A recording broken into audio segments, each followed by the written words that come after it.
Sensitivity is intelligence. With grace and skill, you have abundance. Welcome to the Psychic Hour. Host Kelly Brickel is a psychic medium healer, numerologist, and teacher. Her passions are learning about the soul and energy. Whether it's through spirit, emotion, or vibrational numbers, there's always a pathway of information waiting to help. Now, here is your host of the Psychic Hour, Kelly Brickel.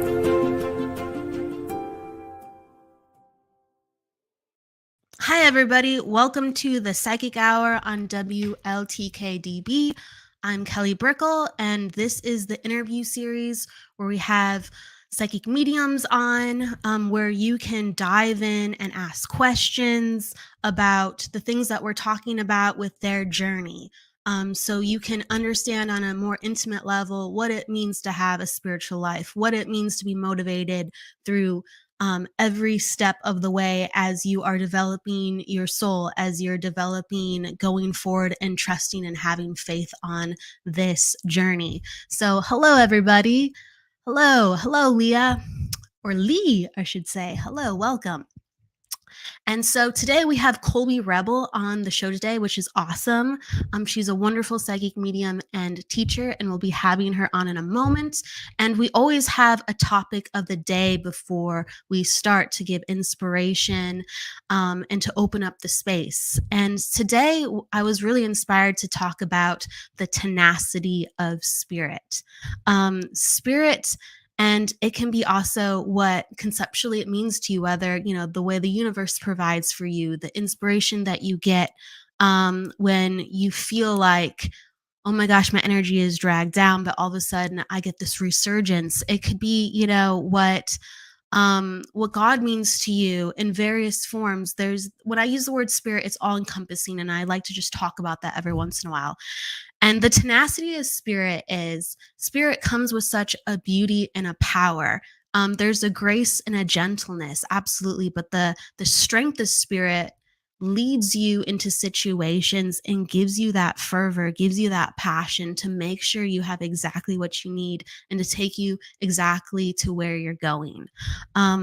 What really helped inspire this within me is I was thinking about, my own past with my spiritual development and psychic mediumship development. And oh gosh, this is like 10 years ago when I was thinking about it. Well, some of you know, so I'm a part of the Lisa Williams School. Colby is too. And when I was doing testing, and this was 10 years ago, I was still, new to understanding mediumship with putting myself with reading and platform demonstrations and things like that. And we had to go into testing. We had to go into testing where we were doing readings with the public. And we were put in situations that we just didn't completely know about. So you really had to trust. You really had to have faith. And I remember when in those moments, we were tired too, because they were just all day classes, multiple days. And I had to have this tenacity, and I had to ask spirit to, I just trust. I didn't do a lot of asking. I did more trusting, and I'm just like, okay, there's gonna be a way. There's gonna be energy. There's gonna be enough. And we were connected, of course, because we were reading to a stream that felt, whether we were seeing, hearing, knowing, that felt, we were connected, but since there was so much going on, you kind of just had to trust. You couldn't even think, right? And at times you're just so tired that you're just like, I'm just going to talk, and what's going to come out is the right thing because I know I'm connected. I know I'm here. I feel it. I just know I have to trust. And it was really like this tenacity. Truly, that's the word, but it felt like scrappy. Tenacity can feel scrappy in some moments.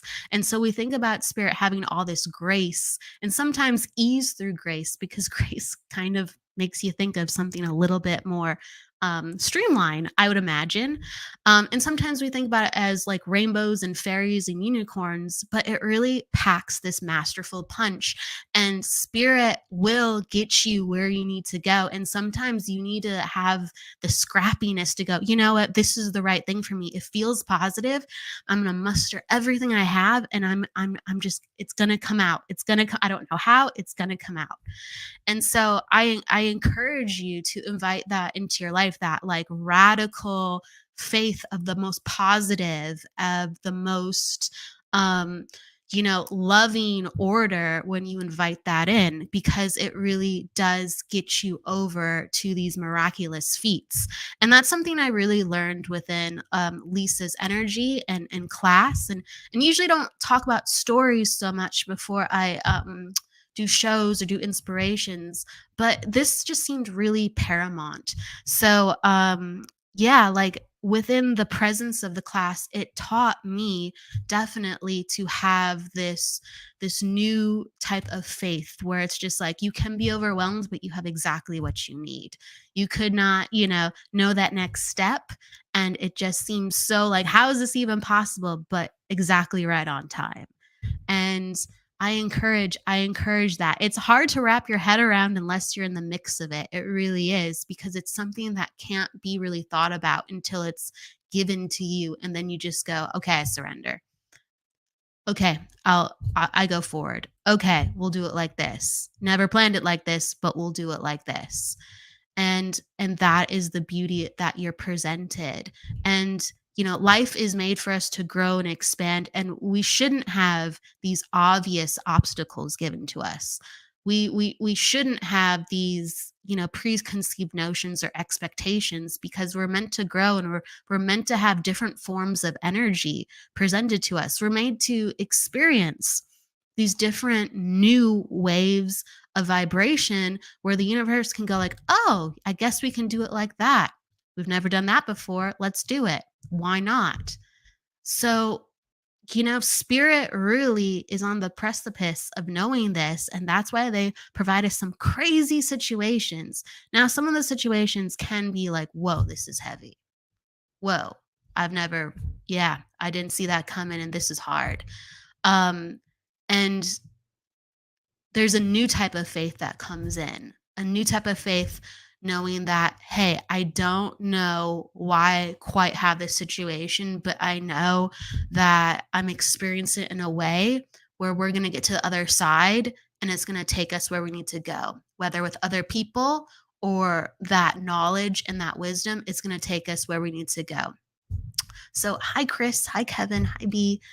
And yeah, I like what Chris says. We're in a dynamic environment. We're not meant to stay the same. We're not. We're meant to grow. We're meant to change. We're meant to expand. So that's the invitation, and that's the inspiration for today. Like, spread your wings, whether it's imagination or situational, and know that we're not meant to stay the same, and to have faith and surrender. And during that process, don't go at it alone. Ask your team to help. Whether it's a team on earth you have with you of good family and friends, or whether it's your spiritual team, your guides, whatever it is, you don't have to go at it alone, and we're not meant to stay the same. So spread your wings, fly, and see what's next on the other side, and have faith that that next step, even though unexpected, it is in highest order. And so with that said, we will be back in a moment, and we will be talking with Colby. See you in a few.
Oh my goodness. Hello. Yes, it is a fun day today. So I appreciate your candor and enthusiasm for the fun energy cuz right, however away we will get here. Hi. Hello.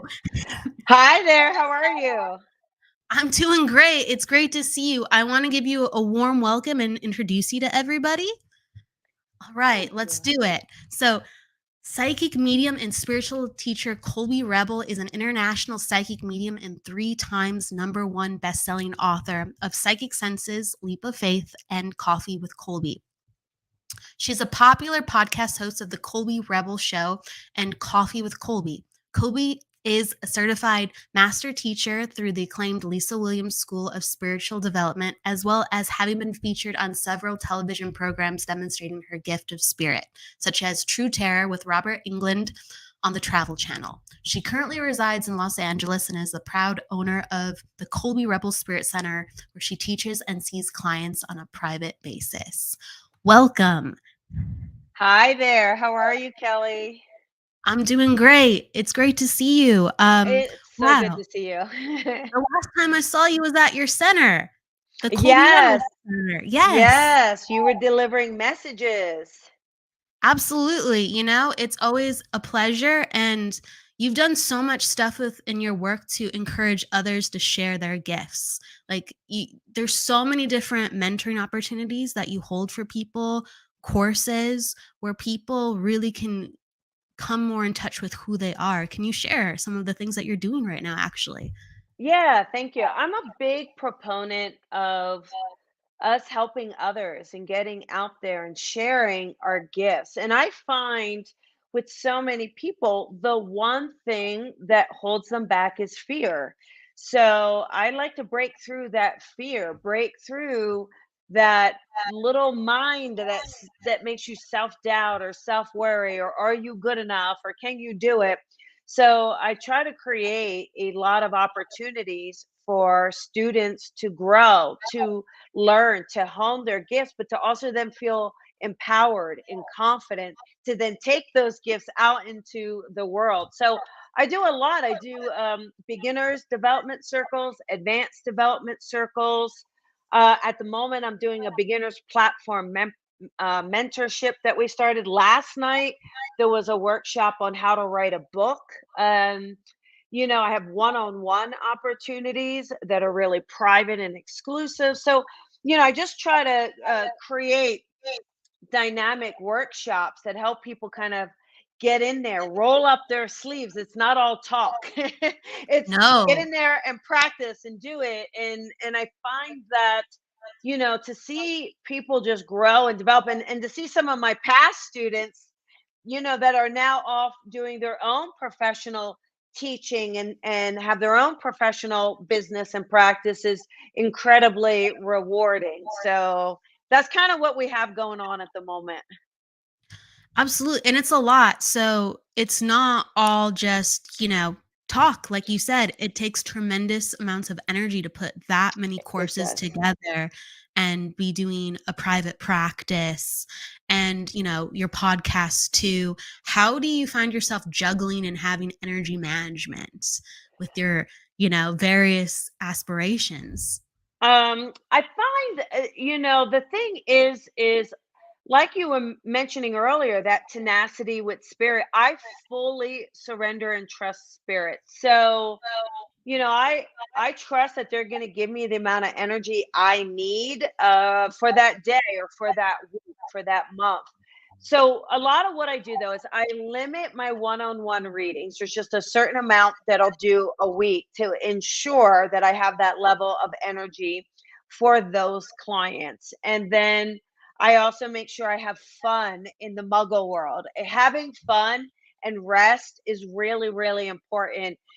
For anyone out there who is building your business or taking your own leap of faith, maybe you're working and trying to start your business, and one of the pitfalls that we can fall into is like constantly needing, constantly studying, studying, studying, studying, studying. Listen, I am a huge proponent of studying. I think it is very valuable, but you have to have a muggle experience. You have to get out there and live, laugh with friends, go play, go work out, whatever that is for you. because you will find that that's extremely therapeutic and restorative. That also helps you maintain that energy that's needed to have that connection with spirit. Have you changed your balance of work and play as you've gone through the various years of this work? Oh, for sure. And I want to thank you, Charmaine. What a beautiful comment. I'm glad you heard good things. um, Yeah. but that, yeah, I mean, for sure, Kelly. When I first started, like you, 10 years ago, I was doing that transition. So I was a tax manager for a CPA firm. So I left that full time so I could start to pursue this, but I still did it part time. I did it, I think, 3 days a week.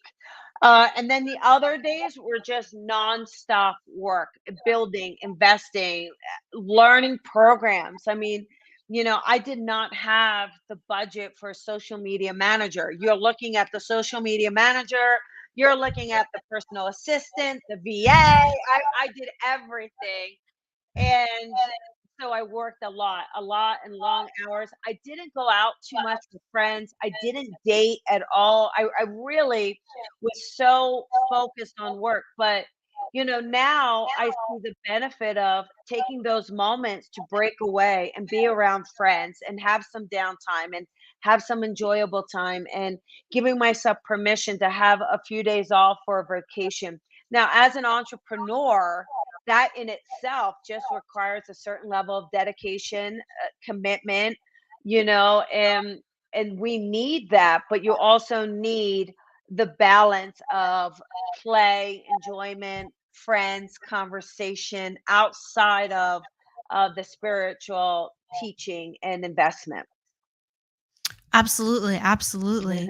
One of your you post a lot about it. One of your greatest like ways to decompress is snowboarding. Yes, yes, yes. And I love it. I'm at, I think, 104 days on the mountain this year. So, and it's every day. So pre-COVID, it was going to the gym. Post-COVID, hitting the mountain and just getting on snowboard. Last year, I started to learn how to ski. So some days will be ski, some days will be a snowboard, but it's about 2 hours every day on the mountain. And it's great shape. I'm out in nature. It's beautiful. You have moments of gratitude, exercise, seeing friends. So it's very, and then I go into reading. So how perfect is that? I'm feeling good, refreshed, energetic, ready to take on the day, and then the clients really get the best out of me at that point. Absolutely. Yeah, absolutely. You keeping your energy like fluid and fresh and restorative. Yes, yes. And so I want to go back to like the beginning, like when you just started opening up yourself to the spirit world. You had experiences quite when you were young, correct? I did. I had experiences starting at the age of 4.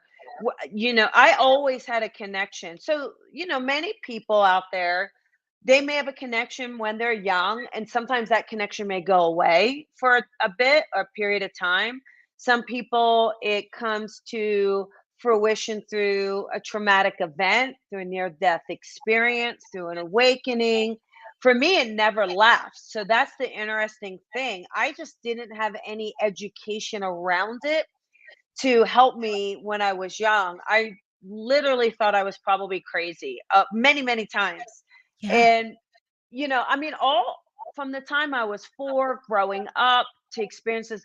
And it's funny because once I came out of the spiritual closet, as we like to say, once I came out of it, menopause, Lee says, I think that invoked her gifts.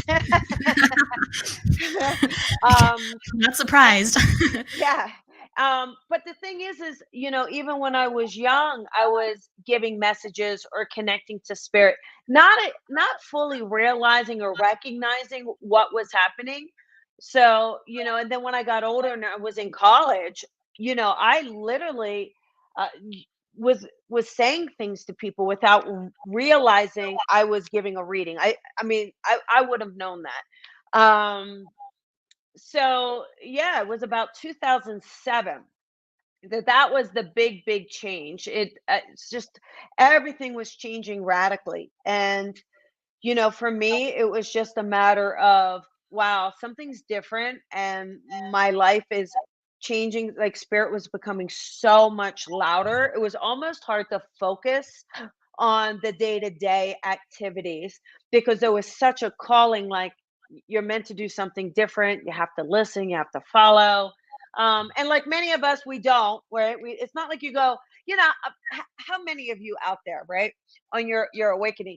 Oh, okay, yeah, you want me to go quit this and start this? Okay, sure. No, no, we think we're crazy, so we stall it, we're stubborn on it, we procrastinate, we have doubt, fear, not sure of the game plan, and spirit ends up always getting its way. I mean, that's the one thing you learn. You're not going to win against the universe. Can't. You got to figure it out and go along with it, because the quicker you tap out and surrender, the easier it is. No, you can't fight destiny. You might fight it for a Yeah. couple years, but you can't fight who you are. Yes, yeah. But it's, what a beautiful gift and what a beautiful journey to be able to have this life, and I wish every day that people are just having a moment of gratitude, because every single day I am beyond grateful for this life that I get to live now. And it's been unbelievable, remarkable. It really is beautiful. And I mean, I love my life. So, and I hope that for everyone out there for sure. Yeah, you're like co-creating at the reins, like fully immersed into your destiny. And that's why it's so exciting to see and share, because you just inspire that within other people further to be who they are. If I may ask, and I ask in a way of empathy, and I ask in a way too of, I think people can relate, because within my own understanding, when at the beginning you said, like around, like when it was having this resurgence around 2006 and 2007, you mentioned that you're like, I didn't even know I was giving readings, and sometimes you're like, I'm not even sure what I'm thinking is reality, because this is so I'm having to learn, and this is so intense. What was Yeah. that like for you, and what situations did you find yourself in? Well, what was interesting, I was not at that point doing formal training because, again, I wasn't understanding that everybody didn't go around doing that. I thought everyone could just do it. So I know, for instance, I was once at a college party, and it was a girl, and I saw her with her boyfriend, and I walked up to her and I just was like, "Oh, I really feel like, you're going to end up marrying this person. I feel like you've been together a long time." Like all of these things. And I was like, "Oh, your grandmother is just so happy for you. She just wants you to know." And again, not in an awareness of the responsibility as a professional psychic medium that entails. But again, I didn't realize. I just thought that was conversation. I thought that that was completely normal party conversation, that people could just see or do things. I know another time when I was younger, I was, I think, 9. We were going to rent a home, and it was vacant at that time, obviously. And we were walking through, and I went into a closet. It was this old cedar closet, still had that kind of smell. And there was just a lady in spirit in there, and she's like, "I don't want you in this house." So I just walked down. I said, "Okay." So I went and told my mom, "Hey, listen, the lady who used to live here, she's in the closet and she doesn't want us to move in." And my mom was so like, "What?" Um, and so we did not move into that house, actually. And so those kind of experiences, now as a teacher, I say, "Hey, listen, we have to have responsibility. We can't just walk up and give someone a reading without permission." But again, at that point in time, I just thought I was conversing with people. I thought I was just kind of saying hello. That's all that I thought I was doing. Yeah, you're just being authentic, and it was just coming out. And Yes. then the more, yeah, it came together, you're like, "Oh, that is Mhm. understandable." I think people can really relate to that if they've had strong experiences. So, again, as well, if I may ask, because you had this when you were young, did your mom or grandmother or people in your family, did they ever talk about intuition or showcase that they had some abilities too? So what's interesting, as I was growing up, no, not no one, nothing that I could consciously recall. And I know when I had to kind of tell my grandmother that I was going to leave my job as a manager of a CPA firm to pursue this, I was like, oh God, I don't know how that's gonna go. And I know her first response was, "I don't know about that. I don't know why you're doing that. I don't believe in that." But she also, was my biggest cheerleader, my biggest advocate. And as I started to do it, and she saw, I mean, Kelly, and anybody out there, as that was what I'm doing is my life calling and is my life purpose. And I feel like the moment I stepped into that, there was so much kind of, as we would say, success so quickly. I mean, it just everything so quickly. And my grandmother saw that, and she saw what was happening, and she saw the changes, and she saw, like, wow, people are really responding. There's something going on here. And that caused her. She would watch all of my interviews, she would follow everything I did. And trust me, prior to her passing last year, she was like, oh, yes, I had this psychic hit, and this was my grandmother was actually very phenomenally psychic. I just don't think she realized it either. So I would send her a text message, and would say, "I was just thinking of that in that moment," or vice versa. So we had this fantastic banter back and forth. But I I feel most proud or most excited that when she passed, she believed in the afterworld. She believed that our souls do live on. And I know she believed that she also had those gifts because she certainly did. So it was pretty incredible and remarkable. My mom has got some spidey sense. My aunt certainly does. So there's a few of us, but no one is doing it at the professional level that I am doing it at the moment. Well, I mean, wow, it came full circle. People are just, they were open. Actually, I get this all the time, or yeah, now I feel this. So you invited that into your family. Yeah, and and what is really cool is I know one time there was a family member right prior to her passing. There was a family member who really didn't quite believe, and that's okay. I don't mind, Kelly. I'm not one, who has to be out there making everyone believe in this. I believe in it with everything I've got. I love to encourage people to believe in it, but I also have to respect someone's opinion. If I want to respect people, people are entitled to their viewpoints and their perspective. But this family member spoke up and said something. I was not there, but I heard from my other family members that my grandmother, it was one of her kids, and my grandmother went right and defended me and said, absolutely not, that she's absolutely seen and heard, and how can they not realize? So, I mean, how cool is that, right? It Just is. nice. Yeah. It is like that your family has that much conviction and belief in what you do and is willing to Yes. go to bat at like Oh, yeah. Oh, I have an incredible family. If I do an event in New Jersey, they all come together. They are the team that makes the magic happen at the events. Everyone from my cousin being a mic runner, my mom and sister being the ticket holders to check people in.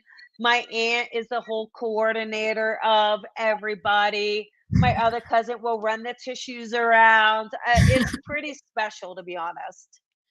wow, I didn't know all that. Because I knew you went back to Jersey and you would do events. Yeah. Because you live in California, so it's like you gotta trek back, and that's amazing that Yeah. everyone becomes so involved Did that ever make you nervous that you had Oh, everybody there? for not just them there, just even initially back in the day, I'd have these public demonstrations and I would be so, so nervous. So, I wasn't, and I'm also a perfectionist. I'm such a perfectionist as well. So everything has to be perfect. And probably wasn't the easiest person to do an event with, especially from my family. But they also know me, so they knew it was coming from nerves. They knew the worry is coming from it wanting to be a great experience. So now, they all just deal with it. They all kind of know. Like it's really funny. They all usher me into a room where I sit in the room by myself to sit in the power, and they all just go do what they need to do. They don't even they're like, "We've got this, Colby. Like you go in there, we got this," just so I'm not upsetting them. But that's the thing too. It's there's so much growth and beauty in this, and it's nice. It's nice to be able to relax, to kind of go, yeah, this is all going to work out the way it's meant to. Absolutely. And to have all that support in place is just, it's beautiful to hear about, It's just beautiful to feel as you talk about it. Yeah. With growing up, or when you'd finally kind of have these intense spiritual experiences, going, "Oh, okay, something's happening," right? Yes. As you were navigating that, who were your role models, whether it was in a book or on TV or around you? Who were your role models? Well, I think what's interesting, that the two things that immediately came to mind when you said that, one was my grandfather. So my grandfather passed when I was 4 years old. But he really was coming to me, when I was young. He literally was the first spirit to ever come to me, and it was such a beautiful experience, and I still remember it to this day. And he was with me for many, many years, I believe, as a guide, as to be there to help me. And then the other one, if I'm honestly gonna say as a role model, would be my grandmother. I mean, my grandmother was an extremely, extremely strong, powerful woman, and just she was everything. So I literally have so much love for her. She absolutely was a role model, even as I was developing, just kind of being strong and standing in that strength unapologetically. As you were developing, oh, yeah. Barbara Eden. I used to love I Dream a Genie. I see it now. I was like, I had to recall. I see it now. Yes, the eyes too. When you were developing and like sitting within the power or meditating, did you have, let's say, your grandpa or grandma come to you? Like, what were some of your experiences that made you trust spirit even deeper?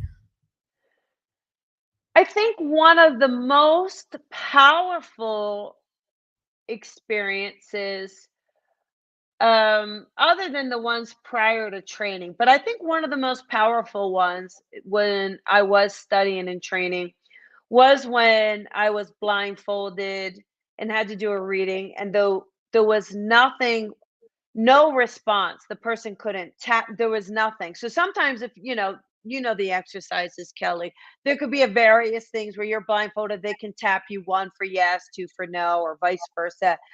This was an experience where you were blindfolded, and literally you didn't know who was in front of you. There was no tapping for acknowledgement, yes or no.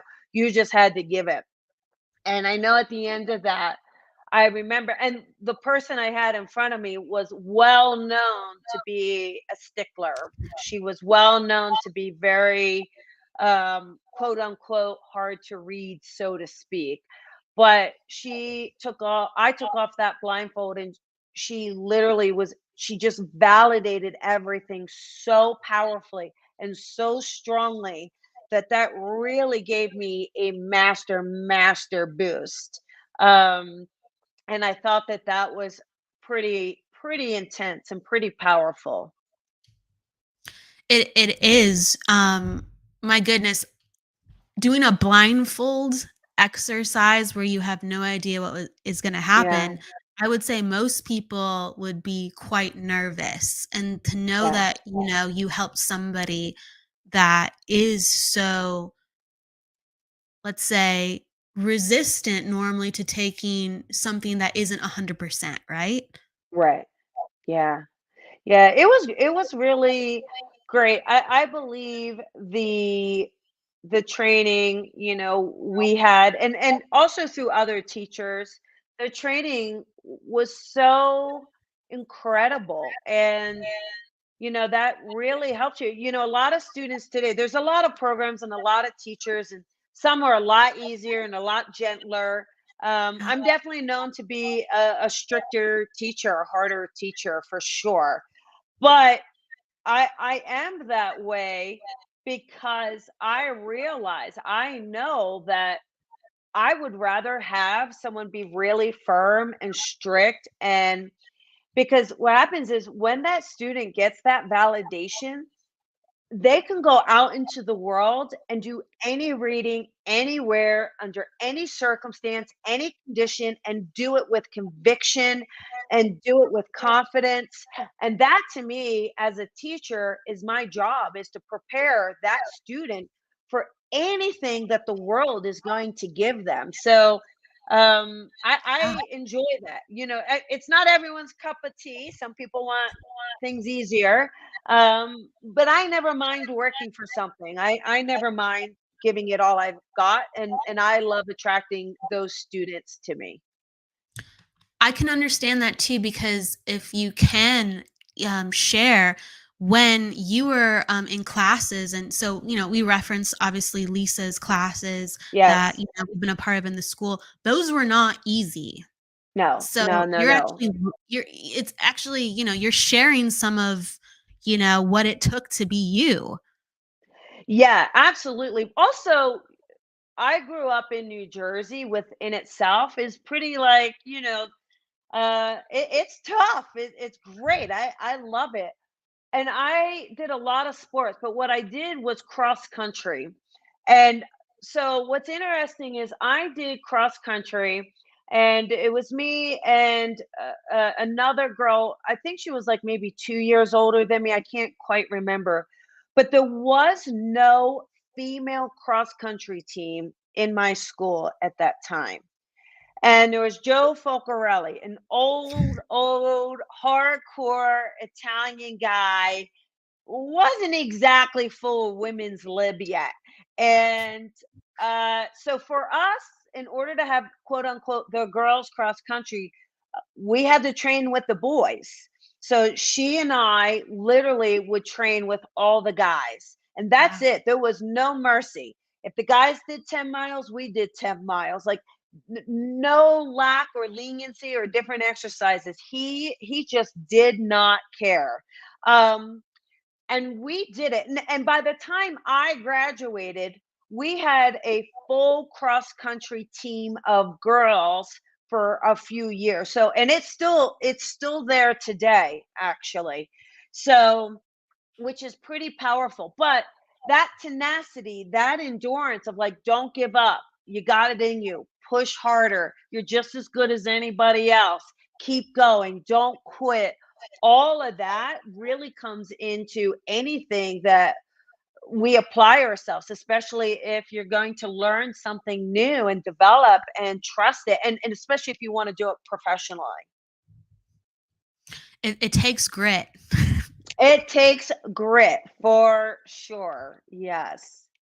Some of that grit that has been applied are writing 3 books. That's a Yeah. feat. That's amazing. How did you know you wanted to start writing books? I always knew I was going to write books. I Back in 8th grade, I had an English teacher, Mrs. Janet Coates, and I just loved this lady, and I loved writing. I loved writing all of my life. And I remember even when I applied to the Lisa Williams program, I even put in there I was going to write books. It was crazy when I went back to this thing that I filled out, like how much of it came true. And I knew I was going to write books. But the first book, Leap of Faith: How to Build Your Spiritual Business, that was a very clear moment. I was leaving my tax accounting job. And I wanted to take that tax knowledge, the laws, the rules, everything you needed, combined with the other aspects of a spiritual business and get it out there before I forgot all the details, the nuances. And so I wrote that book first, and I wrote it in 3 months. And I wrote it in 3 months and literally sat down, literally like 16-hour days, stayed in jammies. I probably even went for walks in the pajamas, barely ate, but I got that book done. I really wanted to get that one out. So that was the inspiration for that one. Wow. No, I didn't know it was compiled, 3 months. Wow. Yeah. Well, yeah, but 16-hour days. So, But it's kind of still, like 6, 9 months, whatever, but I just did it in 3 months. Yes. super spirit compression.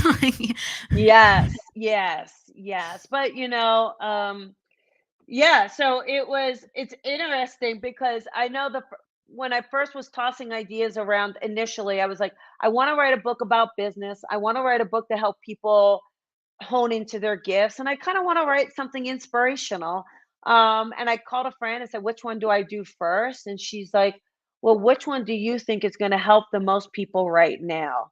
And Wow. coming again from the tax accounting world and the world of ethics and the world of integrity and dotting I's, crossing T's, compliance, I really wanted to kind of really make an impact on the professionalism of being a psychic medium. So that definitely was the first one.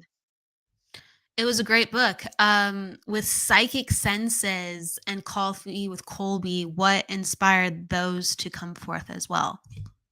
Well, the psychic senses was the next batter up, right? How to build your intuition, psychic, and mediumship gifts. And that one was like, okay, it's ready to kind of put some things out there to help people. And I really wanted to make it a little bit where there's some aspects that are very beginner, some that are a little intermediate, some are a little advanced. So it's a little bit of like a little bit of dipping your toe in everything. So that's where that one came about.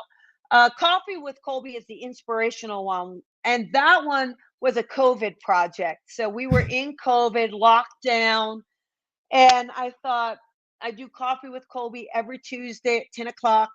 And we just took all those videos and we transcribed them. And we realized that there was so much channeling with spirit. We just took a lot of those powerful quotes and compiled them so that no matter what I just taught an author workshop last night, so I have the books handy. But no matter Nice. what you pick up, Flash 'em, whether you yeah. want to go in order or not. Look here, you ready? Day Yeah. 250. You are intuitive. It's your fight or flight response. When you can understand it and expand your awareness, you will pick up on energy. You may see it, you may feel it, you may simply know it. It's just that overall sense, which may not make logical sense, but it's your gut talking to you. Trust that conversation. So it's like all Mm. these like cute little things from spirit to give us. No, it's perfect. It's perfect. People need guidance, people need resources. And I think, you can definitely just relate to people's journey of when you first started, you're like, where do I go? Yeah. Yeah, absolutely. And Yes. now you're just, if people find you or know you, you're like, here are all the offerings. So I know we mentioned earlier in the show, this show goes lightning fast. Yeah, it But does. what are a couple of the ones that you want to focus on that you have right now that people can come by and be a part of? Well, I'll tell you what, Lee was mentioning that she's just starting, that they're just starting their journey. And, so coming up this month is expanding your gifts. It's just a very beginner's class. So that's the first and foremost. And then we have development classes. So the beginners and the advanced start in May, the first week of May. And if anyone is looking to start your spiritual business, we have a small group mentoring, and that starts April 27th. So I think those are the first ones to kind of check out and see if they feel good for you. And where can people come find you, whether on various social media platforms or your website? Yeah, so the website is colbyrebel.com. So that's pretty easy. And at Instagram and Facebook, it's colbyrebelmedium.com. Colby Rebel Medium is the username. Excellent. And so, one of the things that I do before all guests go is for them to share a piece of wisdom, whether it's, off the cuff, something that's dear to their heart, or even, a flip of the page from the Colby, Colby with Coffee with Colby. I'm in a tongue twister right now. So you get to choose. What is something? All right, let's see. Okay, here's our wisdom. Let's see. We'll trust spirit. We'll trust spirit to see what they want to say to us. Ready? Here we go. Okay. How many times have you gotten a feeling about someone or something that just doesn't feel right, but you can't prove it? Just because it's not proven doesn't mean you are wrong. You have to trust that your gut, you have to trust that that's your gut. Your intuition is proof enough. Stop justifying your instincts and start trusting your gut. So trust, everyone. Trust your gut. It will take you where you need to go. Yeah. Thank you so much, Colby, for being here today and for your words of wisdom, written and spoken. And there are so many ways, everyone, that you can be a part of Colby's classes. Check her out. With that said, please, everybody, have a fantastic Wednesday. We will see you on Friday for the reading show. With that said, go with love, luck, light. Don't forget to live. Take care, everybody. Thank you, Colby. Thank you so much, Kelly. Thank you so much for having me. Have a wonderful day. Thank you. Bye. The truth is here and now on WLTK-DB Talk Radio at WLTK-DB.com.